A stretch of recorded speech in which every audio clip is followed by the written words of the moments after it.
Jadi 5 partai muda tapi pemimpinnya orang tua, itu memang ciri daripada transisi. Partainya milenial, pengurusnya kolonial. Iya. Gitu kan?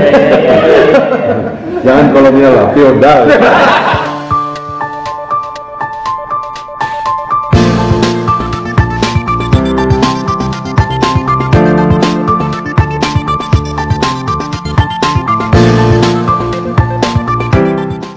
Pemimpinnya itu bersalaman dengan jaket yang warnanya sama. Tapi kemudian dari dia 5 orang itu lahir 5 partai. Gitu. Jadi 5 partai muda tapi pemimpinnya orang tua, itu memang ciri daripada transisi. Partainya milenial, pengurusnya kolonial. Iya. Gitu kan? Jangan kolonial lah, feodal. Jadi itu adalah PR kita dalam mengelola demokrasi dan mematangkan demokrasi. Tapi saya sering mengatakan ada terminologi yang saya kutip dari orang-orang yang sudah matang berdemokrasi, yang disebut sebagai defisit demokrasi. Jadi pengertian kita tentang masyarakat demokrasi ini juga sangat lemah. Dan di Indonesia ini pemikir demokrasinya kurang. Orang seperti Rocky Gerung itu kurang sekali. Jadi dia adalah public intelektual yang berani. Mungkin sedikit dari orang kampus yang berani tarung ke lapangan. Nah, kan? Perdebatan 4 kali, kebetulan saya tenaga ahli di fraksi reformasi dulu, hadir di panitia ad hoc untuk melihat perdebatan. Dan kita adalah angkatan 98 yang waktu menuntut reformasi negara itu, ya, turunkan Soeharto, amandemen konstitusi, akhiri dulu Soeharto, otonomi daerah, dan seterusnya itu.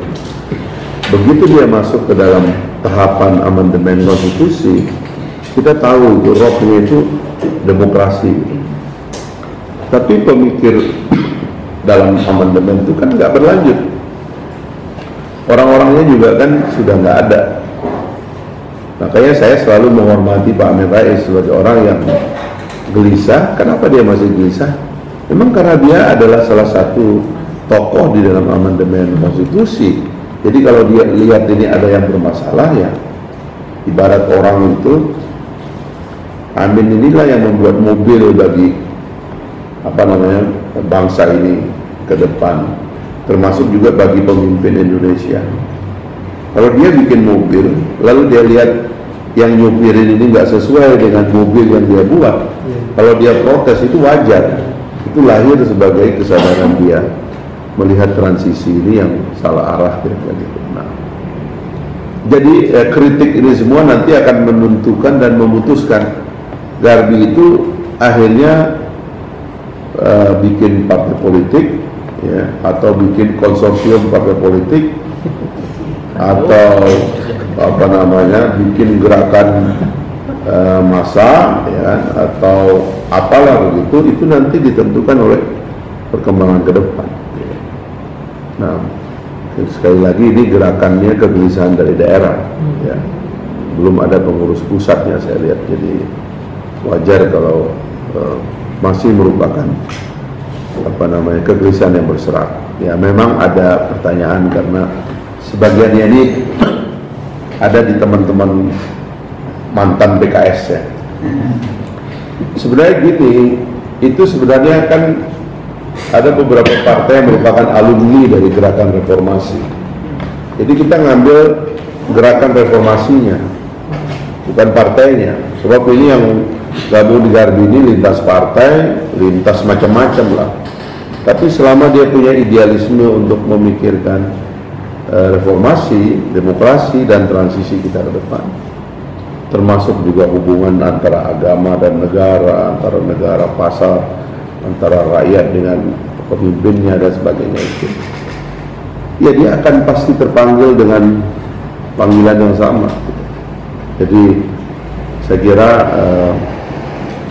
saya bisa bilang ini adalah kegelisahan yang sama besarnya dengan kegelisahan 20 tahunan itu.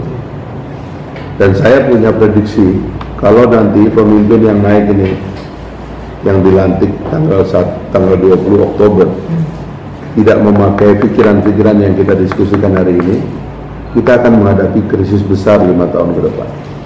Dan itu krisis yang bisa mematikan. Saat itu krisis yang samar gitu.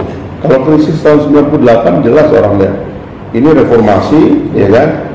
Ini yang tidak reform gitu. Udah pembelahan terjadi. Arahnya pun jelas karena kita kemudian menata negara baru, negara dalam roh dan semangat reformasi. Kekuatan lama diam, relatif gitu. Tapi ini ada situasi yang kita ini saling menyalahkan, nggak jelas juntrungannya apa. Seperti yang mulai nampak sekarang. Ya, ketika kebebasan itu ditunggangi oleh rezim yang menyebut dirinya demokratis, ya kan? Banyak lah kalau kita sebut sih. Kebebasan berbicara, kebebasan menulis, ya.